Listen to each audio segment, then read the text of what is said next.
morning. Father Gregory Boyle was born in Los Angeles and is one of 8 children. He entered the Society of Jesus in 1972 and was ordained a priest in 1984.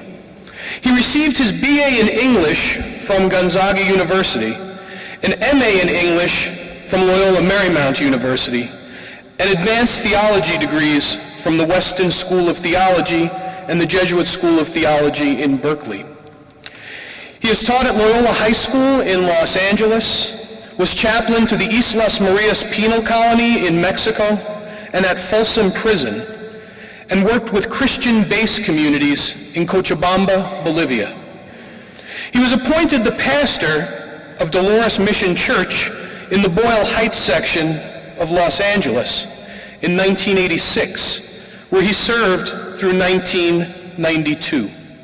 Homeboy Industries was born in 1988 and is now the largest gang intervention, rehabilitation, and re-entry program in the United States. Father Boyle is the author of the New York Times best-selling book, Tattoos on the Heart, The Power of Boundless Compassion. His debut book has been honored by the Southern California Indie Booksellers Association, Penn USA, Publishers Weekly, and Goodreads Choice Awards. Father Boyle has received numerous honorary degrees, awards, and recognitions, including the Civic Medal of Honor, the California Peace Prize, Humanitarian of the Year from Bon Appetit magazine, and in 2011 was inducted into the California Hall of Fame. Father Boyle has served on the State Commission for Juvenile Justice and Delinquency Prevention, the National Youth Gang Center Board, and the U.S. Attorney General's Defending Childhood Task Force. And on a personal note, my time working with Father Greg and his staff at Homeboy Industries as a Jesuit novice back in 2002 has been one of the most formative experiences in my Jesuit life. And so it is my great honor and pleasure to introduce Father Greg Boyle.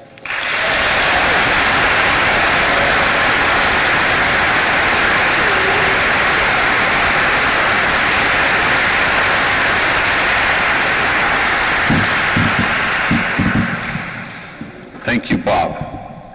It's a privilege to be with all of you this morning. I've never, here in Crusader country, I've never been in Buffalo except in the airport once. And I've never been in this place, and so I've heard a lot about it over my 42 years as a Jesuit. I've been on the road a lot, and so I'm anxious to get home. I don't like being away too much, you know.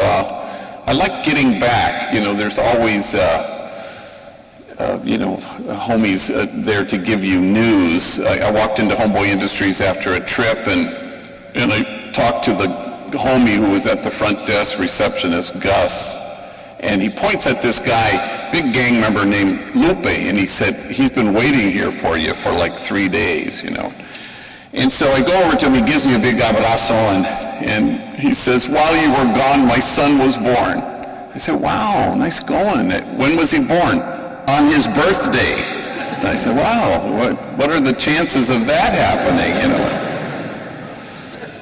You know, the first day of school, I've never spoken on a first day of school. I was thinking that what Martin Luther King says about church could well be said about your time here at Canisius. This is not the place you come to. It is the place you go from. It will always, in the end, be the place you will go from. That there's a point to your education that you begin this academic school year. There's a point. There's a vision that undergirds everything that you do in your life here at Canisius. The prophet Habakkuk writes, the vision still has its time, presses on to fulfillment, and it will not disappoint. And if it delays, we wait for it. But part of what you're being educated for is not to wait con los brazos cruzados, you know, and tapping your feet and staring at your watch. In the end, you want to make something happen. You want to lead the world to be different than it currently is. You want it to look different. Mother Teresa, I think, diagnosed the world's ills correctly when she suggested that the problem in the world is that we've just forgotten that we belong to each other. So how do we stand against forgetting that? How do we together educate ourselves so that we can imagine with God this circle of compassion, and then imagine that nobody is standing outside that circle? And to that end, what we're all called to do in our way, in our own particularity, is to inch our way out to the margins. And once you stand at the margins, look at your feet. The margins disappear if you stand at the margins.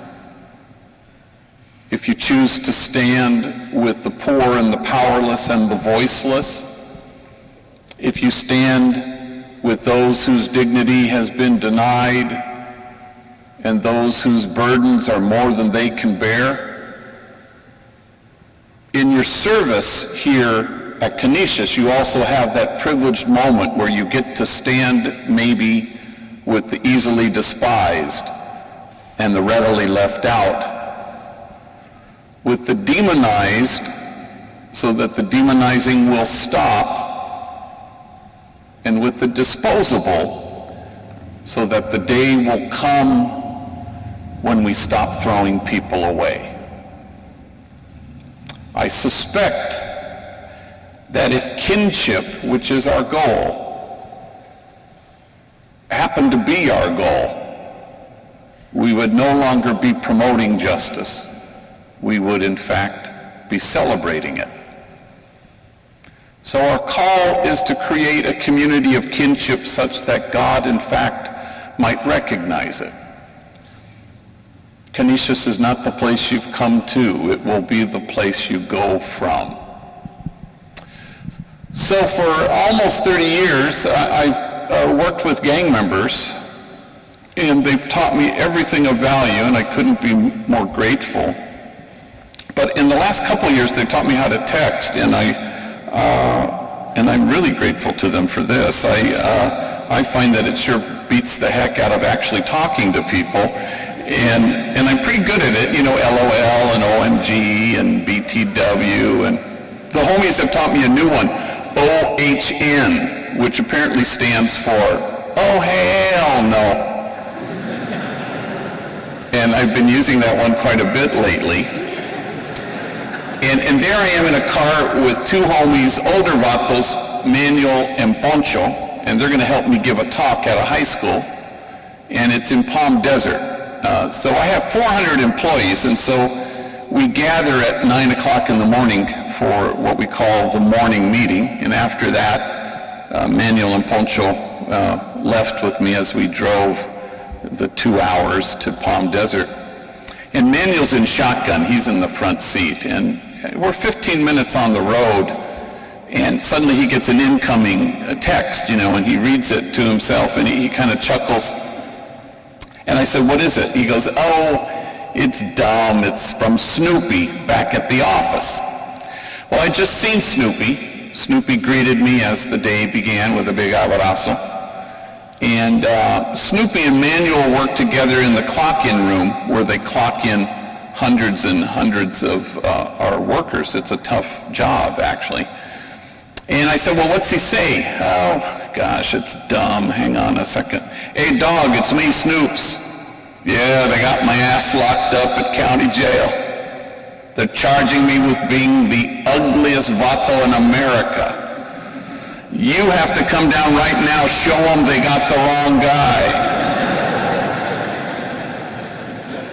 Well, I nearly swerved into oncoming traffic. We laughed so damn hard. And then I realized that Manuel and Snoopy are enemies. They are from rival gangs. They used to shoot bullets at each other. Now they shoot text messages. And there's a word for that, and the word is kinship. What if we were to obliterate once and for all the illusion that we are separate, that there is an us and a them, and discover the truth that it's just us. There's an idea that's taken root in the world. It's at the root of all that's wrong with it, and the idea would be this, that there just might be lives out there that matter less than other lives. How do we stand against that idea? How do we bridge the distance that separates us? There's a distance even in our service. When you showed up this morning, the sign in front said, men for others, men for and with others. That acknowledges that service is where we begin, but kinship is where we want to end. It begins with for, but it ends in with. That service is the hallway that leads to the ballroom. You want to get to the ballroom. That's the place of exquisite mutuality. Otherwise, you stay in that distance. Service provider, service recipient. You want to bridge even that. At Homeboy Industries, I'm not the great healer, and that homie over there is in need of my exquisite healing. The truth is, we're all in need of healing. We're all a cry for help. It's the thing that joins us together as members of the human family. You want to bridge even that distance in service. One of the great privileges of my life was knowing Cesar Chavez as a friend. And beyond being the champion of a movement, really, for the poor, he was one of the most extraordinary listeners I've ever known in my life. If you were talking to him, you were the only person on the planet. But I remember once a reporter had commented to him and said, wow, these farm workers, they sure love you. And Cesar just shrugged and said, the feeling's mutual. Which is, of course, where we want to arrive, at that place of mutuality, that place of connection, that place where there is no daylight that separates us. You don't want the distance of service provider, service recipient. There was a homie, nobody received more opportunities at employment than this guy, Caesar. I knew him since he was a little mocosito growing up in the housing projects where I was pastor. I saw him, he got into a gang, he got into trouble. He had a period of time where he was kind of a yo-yo. He was in and out of being locked up. And I'd offer him a job, an opportunity in the private sector or in one of our businesses. And he'd be great initially, but then he'd always gravitate back to vague criminality. Something usually involving drugs, the sale of or the use of. And he did this for a period in his early 20s. He's doing fine now, but this was a difficult moment for him. So he finished, a 4-month stretch, a probation violation at county jail, and there he is sitting in front of me in my office, in front of my desk. And he says what homies often say, this time it'll be different. I go, all right. So I call up a friend while he's sitting there, a guy named Gary who runs a vending machine company in Alhambra. And Gary had hired homies before, and I'm hoping maybe he'll do it again. And sure enough, he says, sure. Tell him he starts tomorrow. And so Caesar does. He begins work at this vending machine company. And 2 weeks later, there he is again, sitting in front of my desk. I go, híjole madre santa, here we go. But this time he pulls a check out of his pocket, and it's his very first paycheck. And he says, damn, G, this paycheck makes me feel proper. I mean, my mom, she's proud of me, and my kids, they're not ashamed of me. You know who I have to thank for this job. And I said, well, gosh, who? And he looked at me strangely and he said, well, God, of course. Oh, sure, no, that's right. That's right, that would be God right there. He said, you thought I was going to say you. I said, no, gosh, God's number one. He said, you are so lucky we're not living in them Genesis days. I'm sorry, them Genesis days. He goes, yeah, because God would have had struck down your ass already by now, he said. Well, the two of us, we dissolved in laughter. I fell out of my chair. And I defy you to identify exactly who's the service provider and who's the service recipient. I don't know. It's mutual. I know you've all read my book, or the Cliff Notes that are readily available. But for those who haven't, I will give you kind of a snapshot of kind of how Homeboy Industries started. Bear with me. It was born when I was pastor, as Bob mentioned, of the poorest parish in the city of Los Angeles, Dolores Mission. And it was nestled in the middle of two public housing projects, Pico Gardens and Aliso Village. At the time, it was the largest grouping of public housing west of the Mississippi. We had 8 gangs at war there in my parish, which was unheard of at the time, making it the place of the highest concentration of gang activity in all of Los Angeles. So if LA was the gang capital of the world, then my parish happened to be the gang capital of Los Angeles. I didn't know this when I drove up. I buried my first young person killed because of this sadness in 1988, and I will bury my 193rd next Wednesday.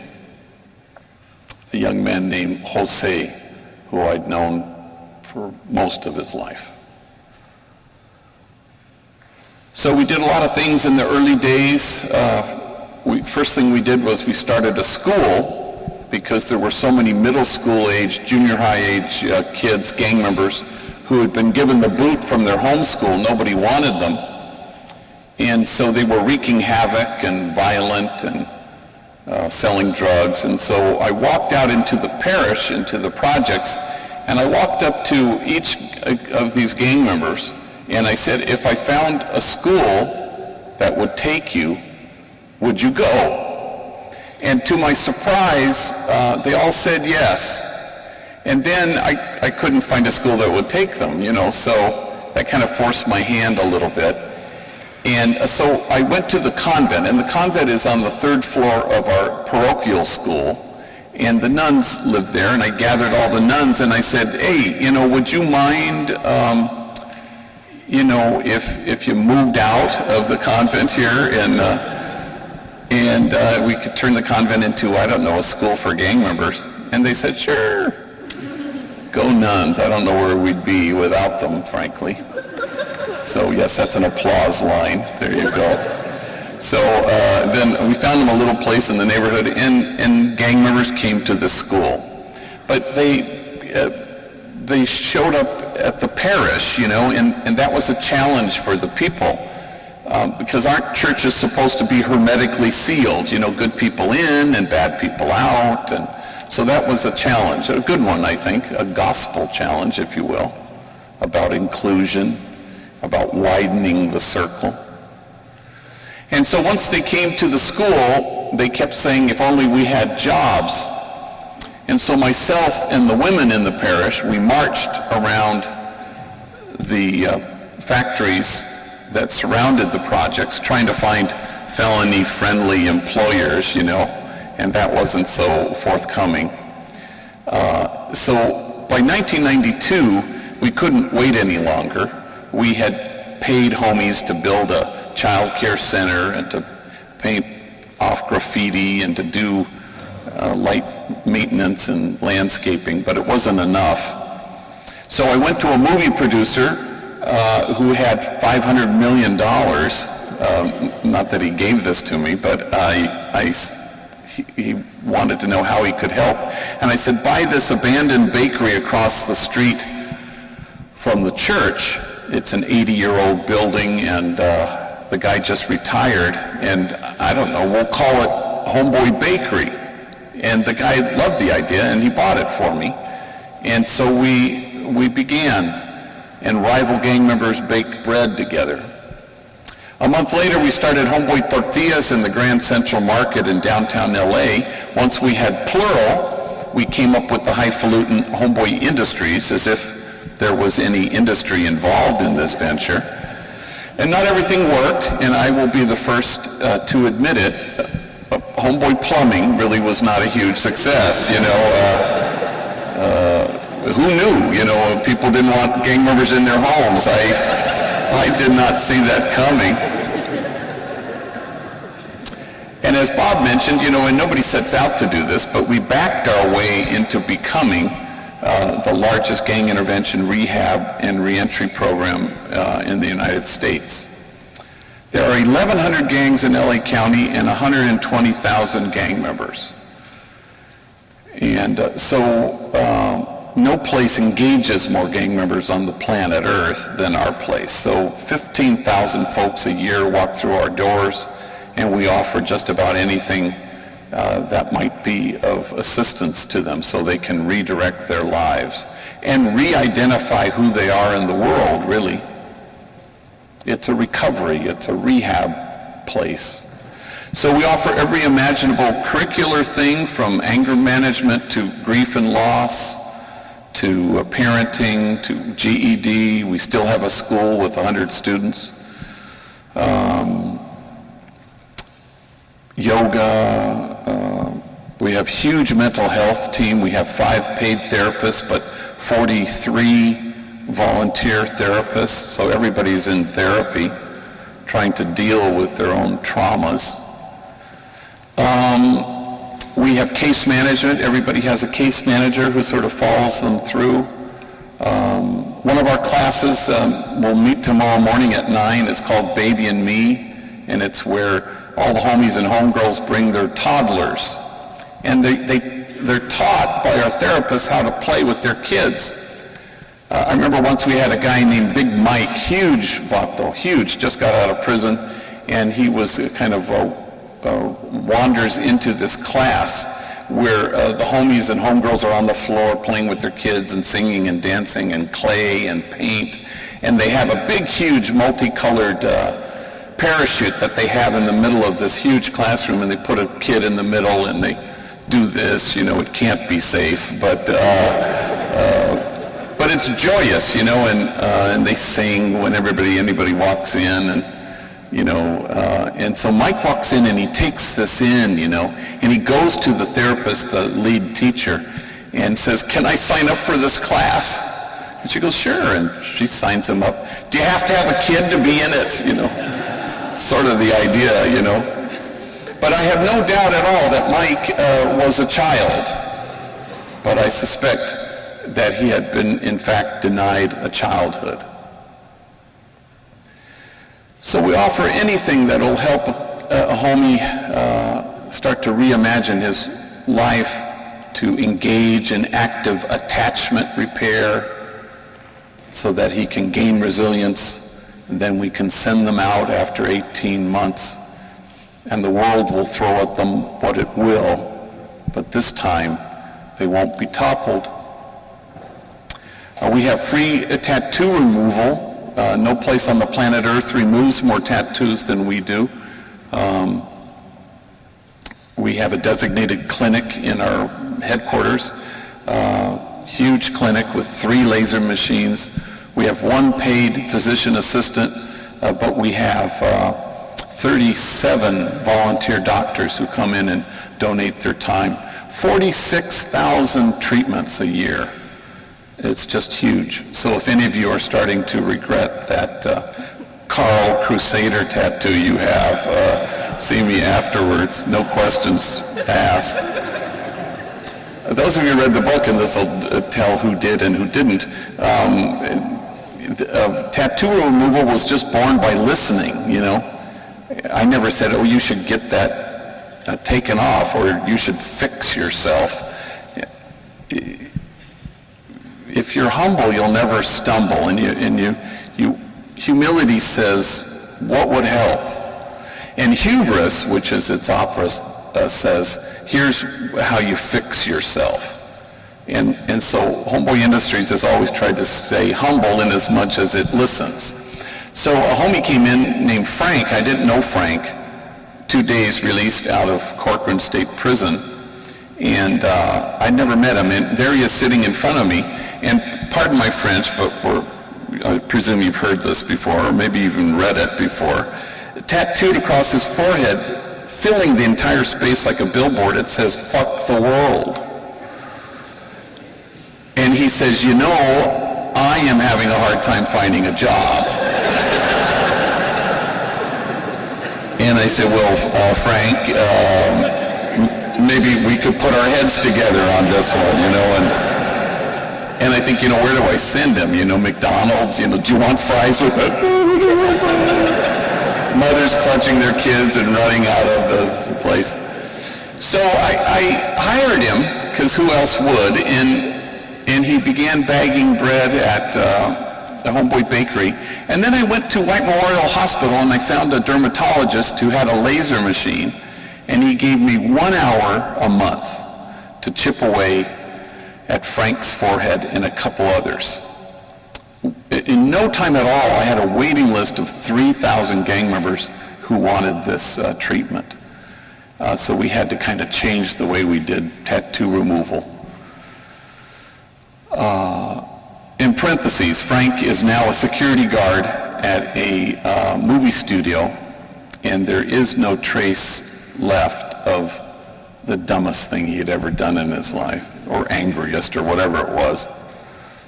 Proving once and for all that all of us are a whole lot more than the worst things we've ever done.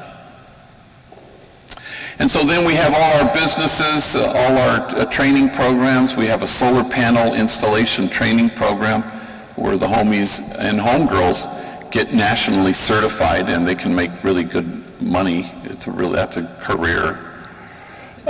We have the Homeboy Bakery still. We still have a Homeboy Silk Screen where we do embroidery and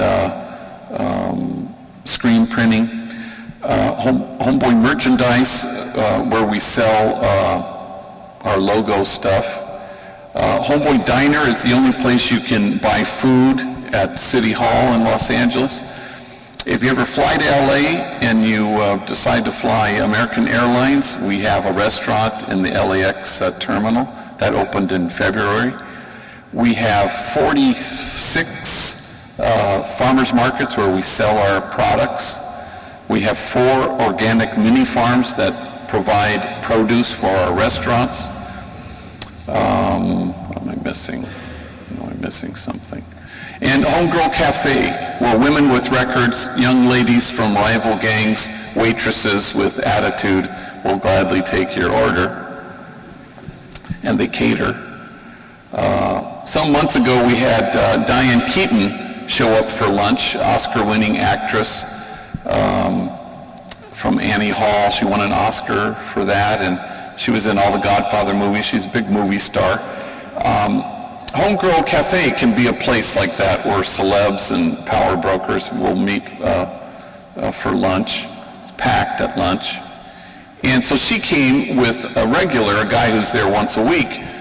And her waitress this day is Glinda. And Glinda's a homegirl, been there, done that, tattooed, gang member, felon, been to prison.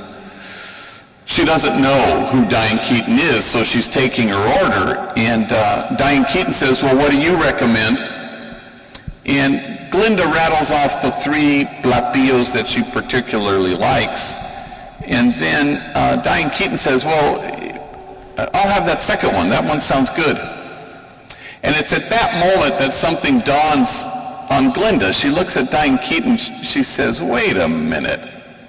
I feel like I know you from somewhere. Like, I don't know, maybe we've met. And Diane Keaton decides to deflect it humbly. Oh gosh, I don't know. I suppose I have one of those faces, you know, that people think they've seen before. And then Glenda goes, no, now I know we were locked up together. That just took my breath away when somebody told me about it afterwards. And I don't believe we've had any further Diane Keaton sightings now that I think of it. But suddenly kinship so quickly, Oscar-winning actress, attitudinal waitress, exactly what God had in mind. And we need go no further than Jesus speaking to the gathered to tell ourselves, well, what exactly is on God's mind? And Jesus says with great clarity, that you may be one. I suppose he could have been more self-referential. It's not about him, he tells us. It's about us. That there no longer be an us and a them, but there only be us, men and women, not just for others, but with others. Jesus doesn't want a fan club, it turns out. You won't hear any moment in the gospel where Jesus says, worship me. You'll hear a lot of times when Jesus says, follow me. And because Jesus was a man with others, where there was no daylight that separated him from those on the margins, we're called to do the same thing. All of us are called to be what Alice Miller, the late great child psychologist, called enlightened witnesses, people who through your kindness and tenderness and focused, attentive love return people to themselves.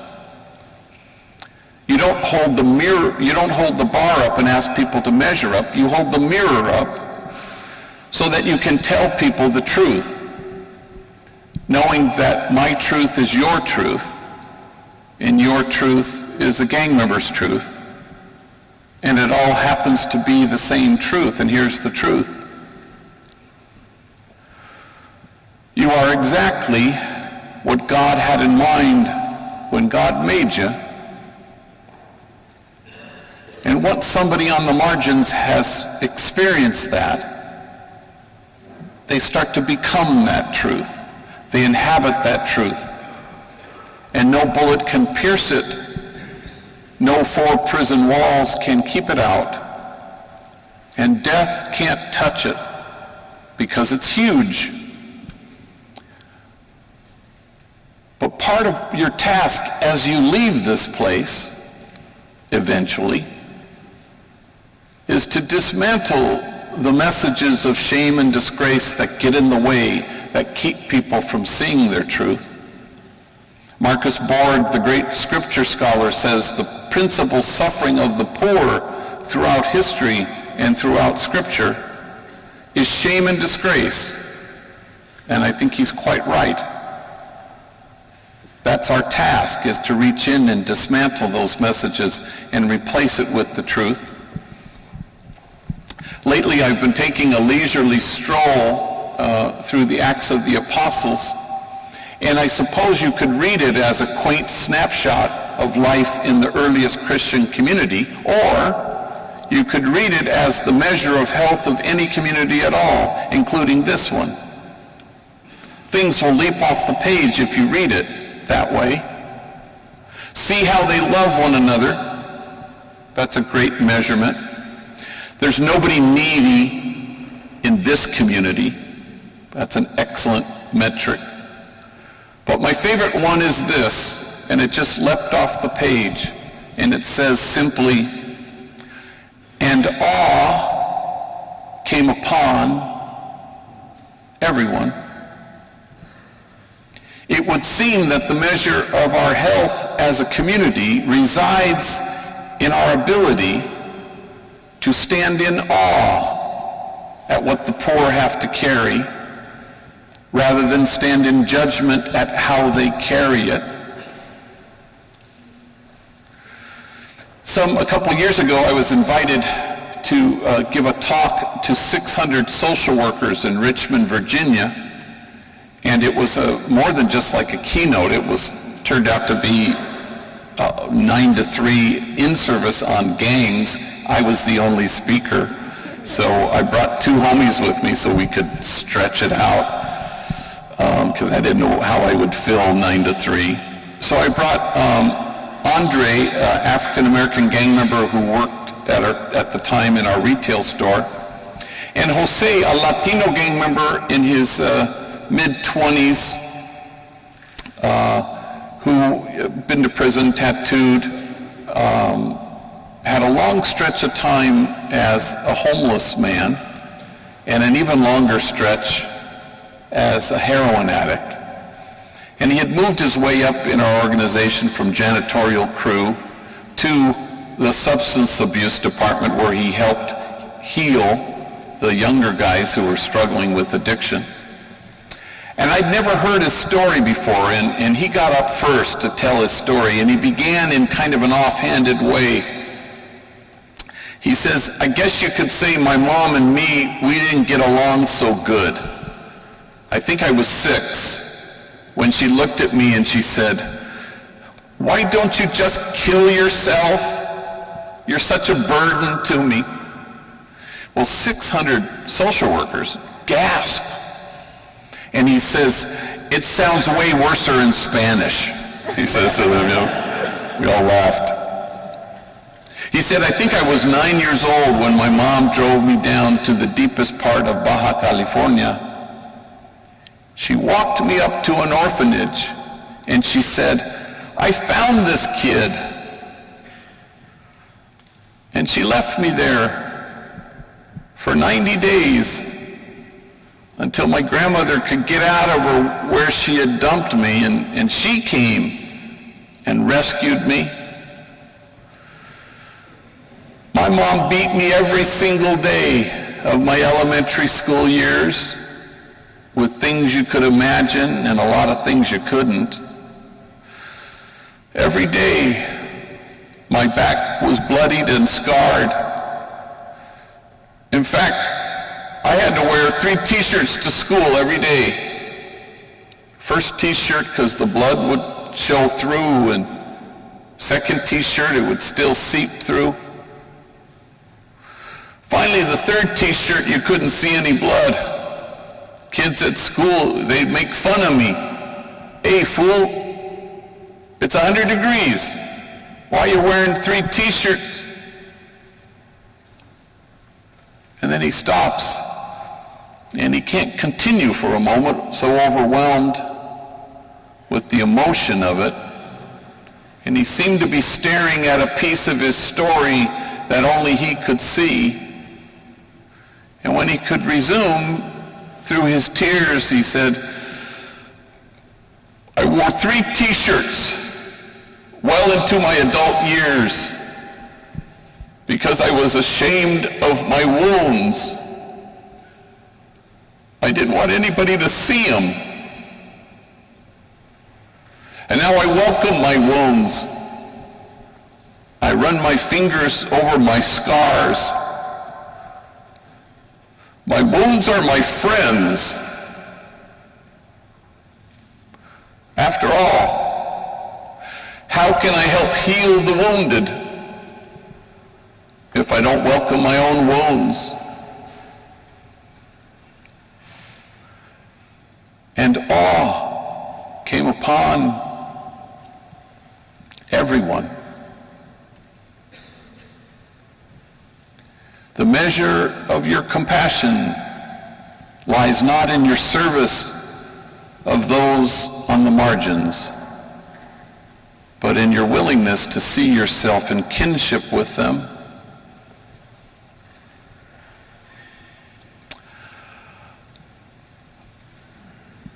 You know, a lot of times when we try to deal with social dilemmas and complex issues, we have to get the diagnosis right. There's nobody in this room who's ever met a healthy treatment plan that was born of a bad diagnosis. That's never happened, I don't think, in the history of the medical world. As some of you may have read in the book, I struggled a little bit with leukemia and went through chemotherapy. I'm feeling fine at the moment, or as the homies still say to me, I hear your cancer's in intermission. And I said, yes, apparently it's stepped out to the lobby to buy some popcorn. May the line be long. I had to kind of go back into treatment this summer, June and July. It wasn't any big deal, but I got a call from a homie, a collect call from jail, and he says, you have to be honest with me. I said, I will. Are you dying?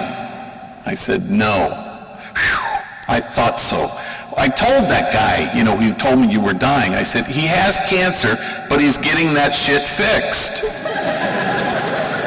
And I said, slow down on the medical jargon.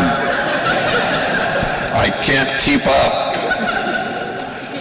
But 10 years ago, I went to a doctor who I don't go to any longer, and he said I had mono. So he treated me for mononucleosis for a whole year. Now I think, we can agree there's a difference between leukemia and mono. That a bad diagnosis is never neutral. It always gets you into trouble. It always puts you behind the 8 ball. You always have to play catch up. And that's what happened in my case. So we want to get the diagnosis right, and we want to check ourselves, because we're kind of endlessly getting this one wrong. Nobody in this room has ever met a hopeful kid who joined a gang. It's not about good kids and bad kids. It's about those who have hope and those who do not.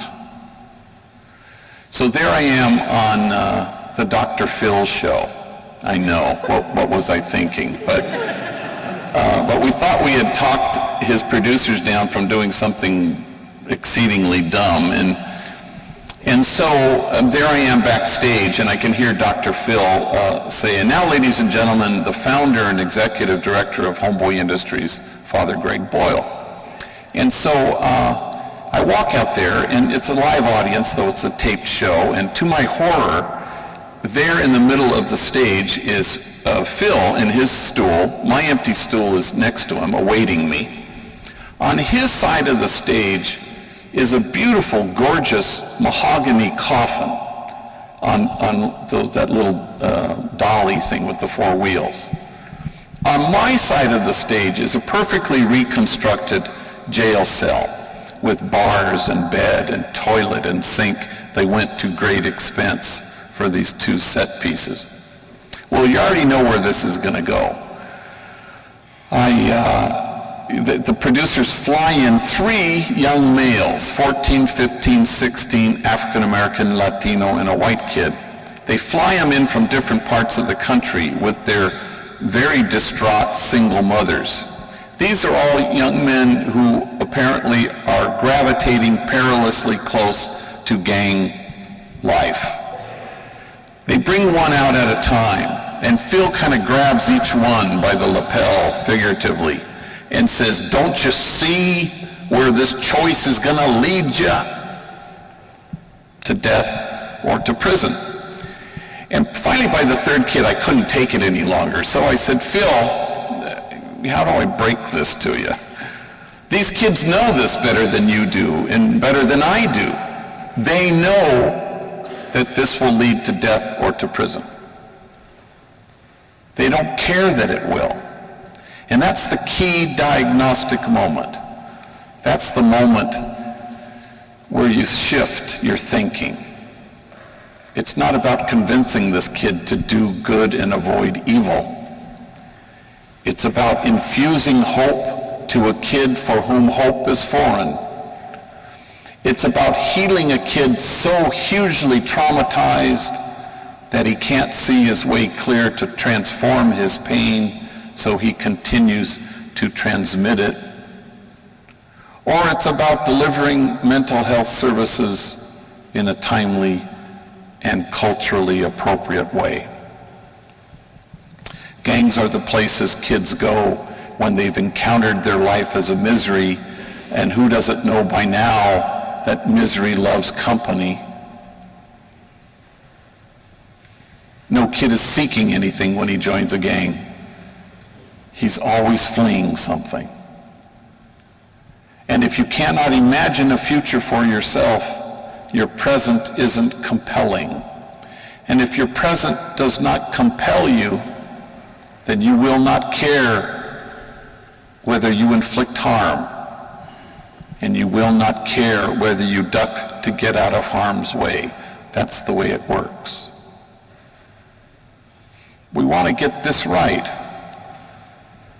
so that when you leave this place and you address issues that are vexing and complex, we'll know what to do. Parentheses, as a priest, I'm in 25 different detention facilities where I say Mass on a rotating basis. Juvenile halls, probation camps, jails. And I'll go say Mass in a gym, and I did this one day, and I was packed gym, about 100 gang members, mainly Latino, and so I say Mass in the gym, and afterwards the homies come up to me and gather around, and they usually ask me for my card, and I hand out thousands of my cards. I had a homie the other day said, "Hey, how do I get your credit card?" I said, "I don't know, jack my wallet, I guess." "Oh, you mean this? Oh, there you go." So they're gathered around and we're talking, and a homie over here says, "Hey, I saw you on Oprah." I said, "No, actually, no, I wasn't on Oprah. I was on Dr. Phil." "Oh," I said, "Yeah, I have a hard time telling those two apart myself." Then a homie over here says, "You were on Dr. Phil? Fighting with your wife?" You guys had to think about it a little bit. I love Pope Francis, but he hasn't done this one yet, so and everybody howled with laughter, and I said, "Yeah, we were fighting, but Dr. Phil has given us really good advice, and we're doing much better. I'll tell her you were asking for her." So Canisius is not the place you've come to, it's the place you go from. Always. It'll always be that. And that's as it should be. And you find that way to inch yourself out to the margins, and you stand out there, and people will think you're crazy. In fact, people will say, "You're wasting your time." But the prophet Jeremiah writes, "In this place of which you say it is a waste, there will be heard again the voice of mirth and the voice of gladness, the voices of those who sing." And you leave this place and you make those voices heard. And good for you. Because in the end, Jesus has no interest in fan clubs. He just wants followers.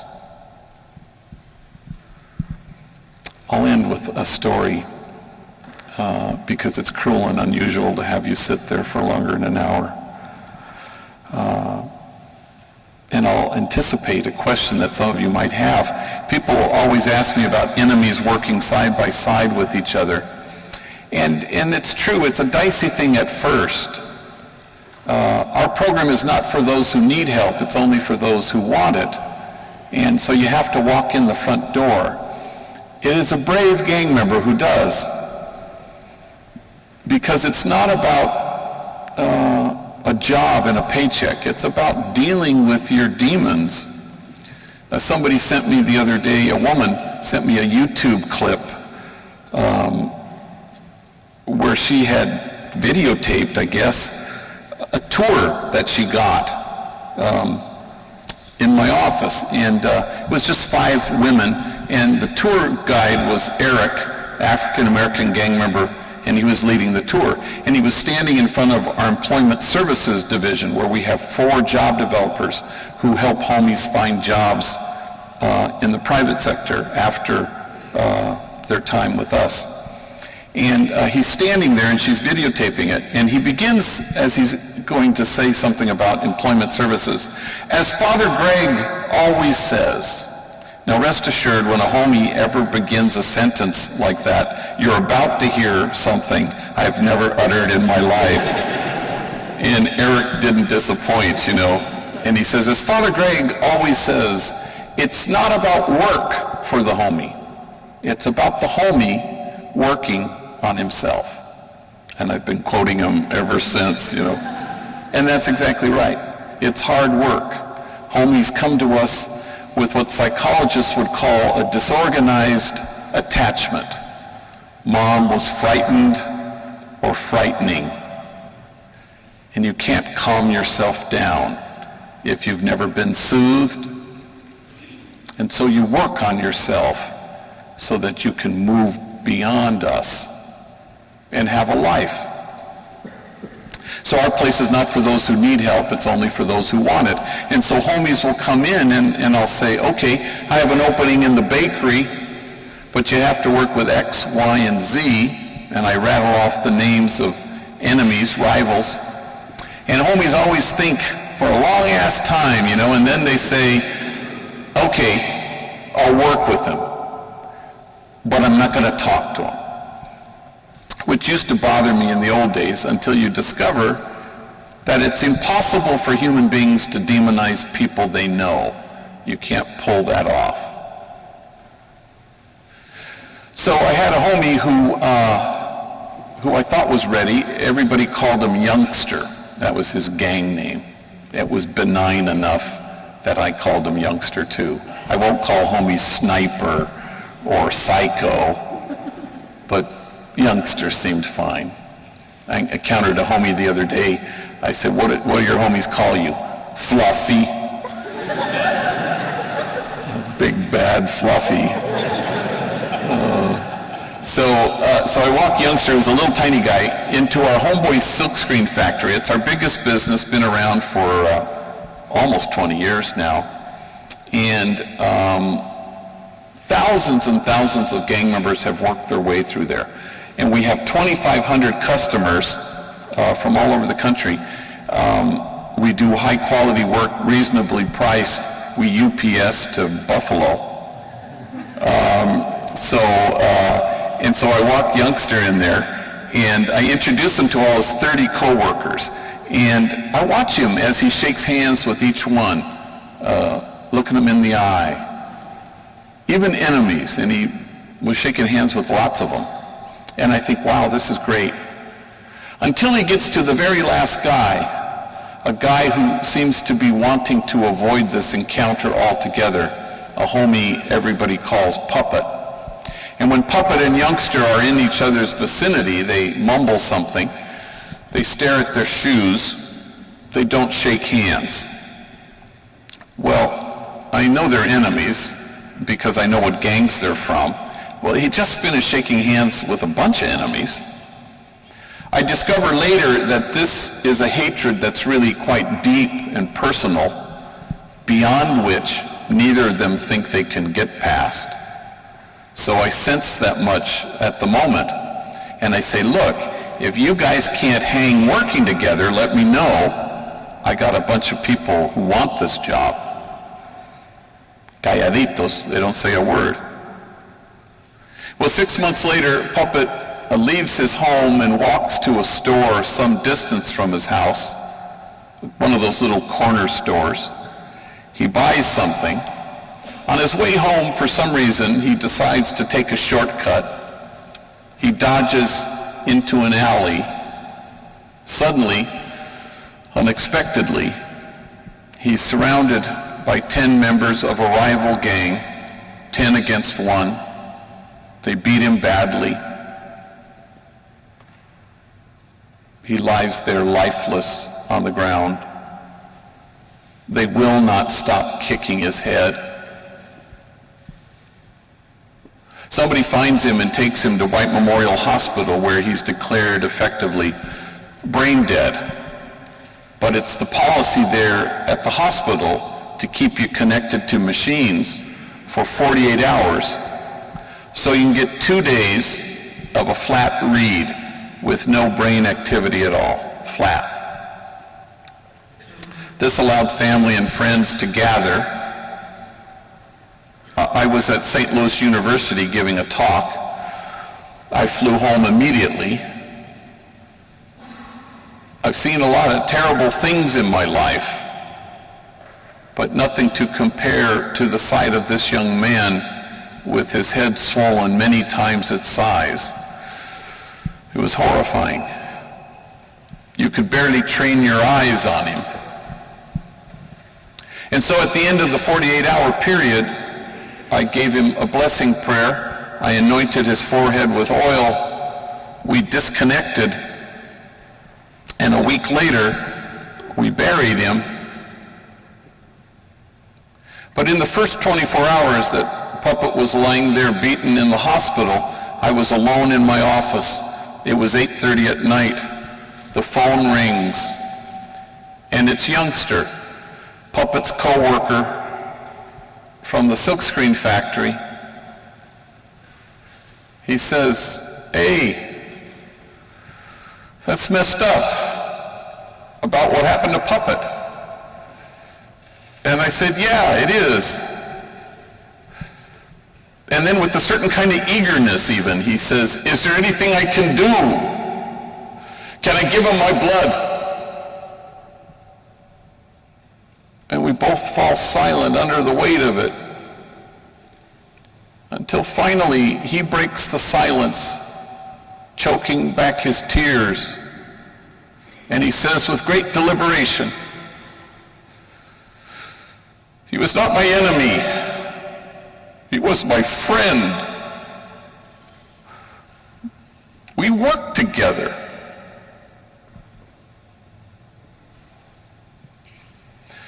Now, can I say that always happens at Homeboy Industries? Yes. Any exceptions? Not a single one. And it shouldn't surprise us that God's own dream come true for us, that we be one, just happens to be our own deepest longing for ourselves. For it turns out it's mutual.